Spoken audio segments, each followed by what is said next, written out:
Hola, hola, hola, chicos de quinto año. Bueno, les subo en este vídeo esta clase audiovisual, siempre a mi canal de YouTube. Y en esta oportunidad vamos a explicar el tema correas.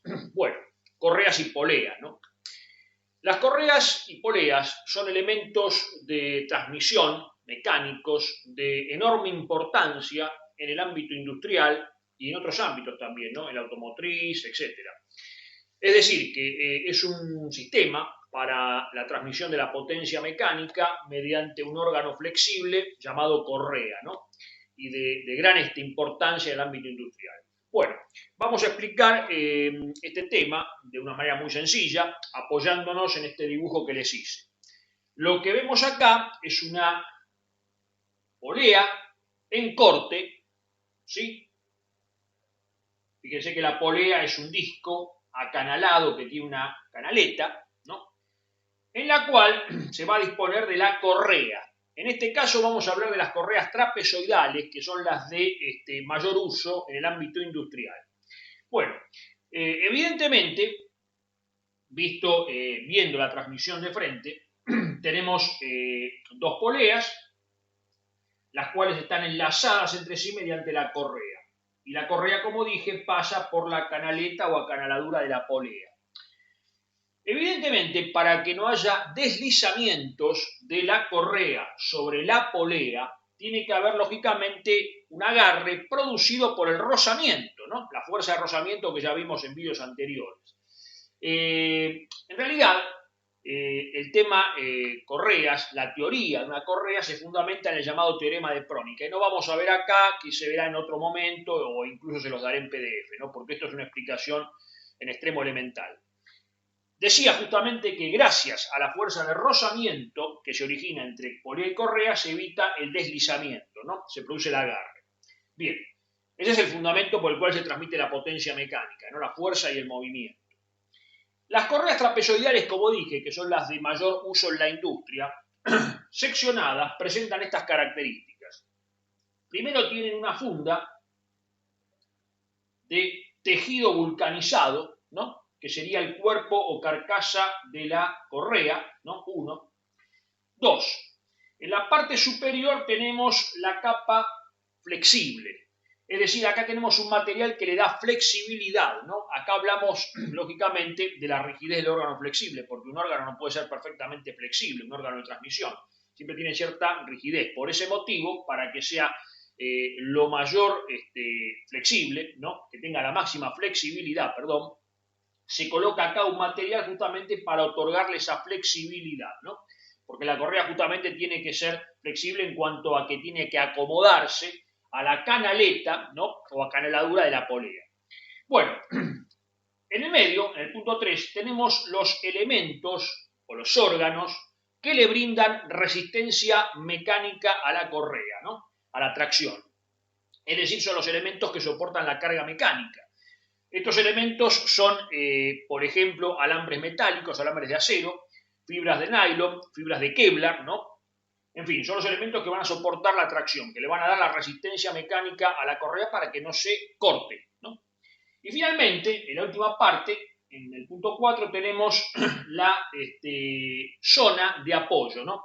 Este es el material que posibilita el apoyo de la correa, ¿no? El cojín de apoyo, por así decir. Bueno, esto es básicamente cómo está constituida una correa industrial de tipo en V, ¿no? O, mejor dicho, trapezoidal, ¿no? Los materiales, lógicamente, tienen que soportar todas las condiciones industriales. De hecho, incluso la constitución exacta de esos materiales son secretos de fabricación del fabricante, ¿no? Lógicamente, ¿no? Las correas se tiene que evitar en las correas, ¿no? Que las mismas estén en contacto con lubricantes, ¿no? Porque aparte de deteriorarlas químicamente, van a producir lógicamente el deslizamiento, o sea, van a patinar sobre la polea. También es conveniente protegerlas de la luz solar, porque la luz solar, que es luz ultravioleta, destruye los enlaces moleculares, ¿no?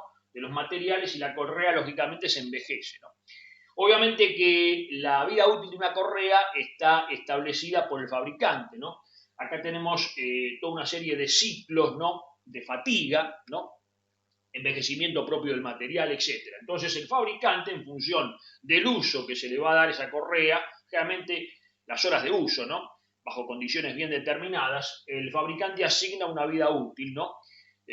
Finalizada la cual debe cambiarse la correa, ¿no? Para evitar justamente que la misma se corte o se rompa.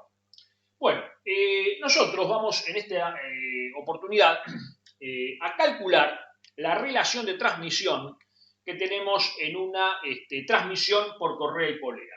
Por empezar, como dijimos, tenemos dos poleas. A una la vamos a llamar conductora, por ejemplo, la más pequeña, y a la otra conducida. Imagínense ustedes un compresor, ¿no?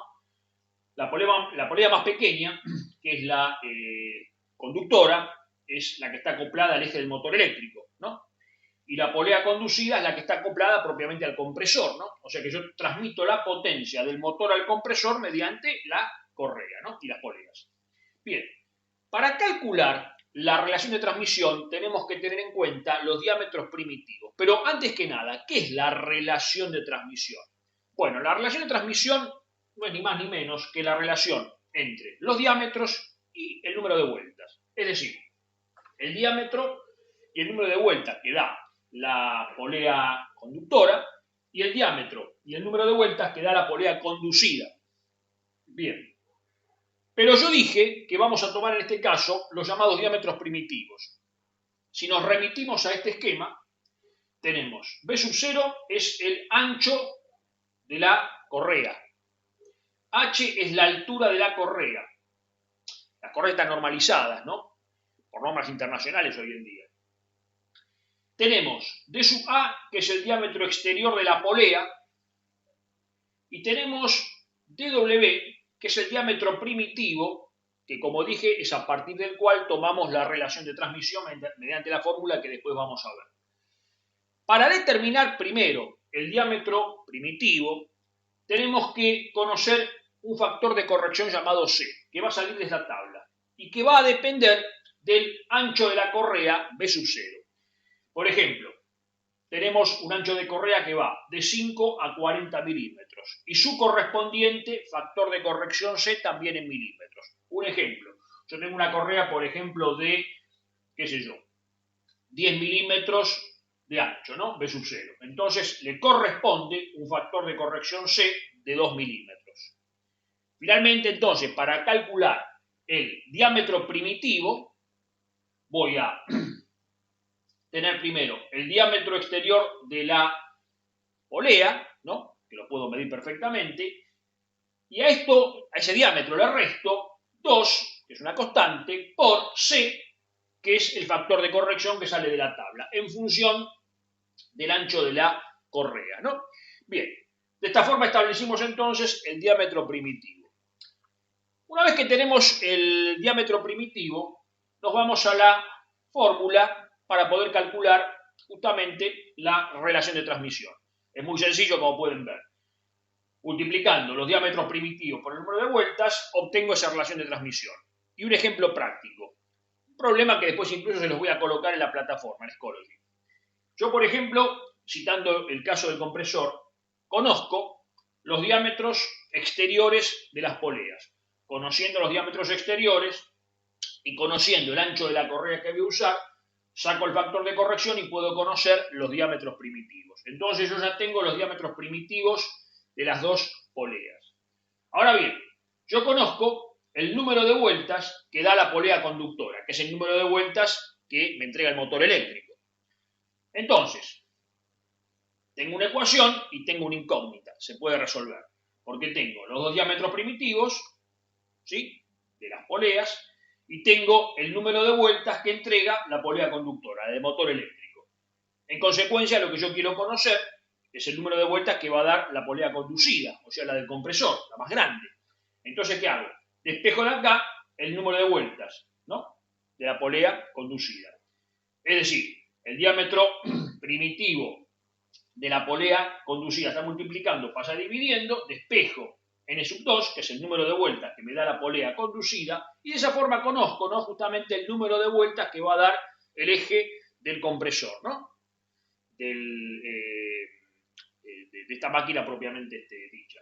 Bien, Con esto, bueno, dimos un panorama muy general de lo que es el accionamiento por medio de correas y poleas. Yo después les voy a dar, como dije en la plataforma, un pequeño ejemplo de cálculo, un pequeño problema, y ustedes van a ampliar esta información con datos industriales, con datos comerciales de fabricantes de correas que pueden obtener perfectamente de Internet. Chicos, ya que estamos, insisto siempre en que traten de presentar los trabajos prácticos que están adeudando, porque con mi metodología, con mi sistema de clase, ustedes simplemente viendo estos vídeos y haciendo los trabajos prácticos que son muy sencillos, ya con eso aprueban la materia, ¿no? Justamente, ¿no? Implemento esta metodología por esta circunstancia excepcional, ¿no? Que estamos viviendo, ¿no? Donde tenemos que hacer lo que podemos con lo que tenemos. Es decir, hay que simplificar las cosas, ¿no? Para que todos puedan llegar a buen puerto. Bueno, entonces nos estamos viendo en el próximo vídeo.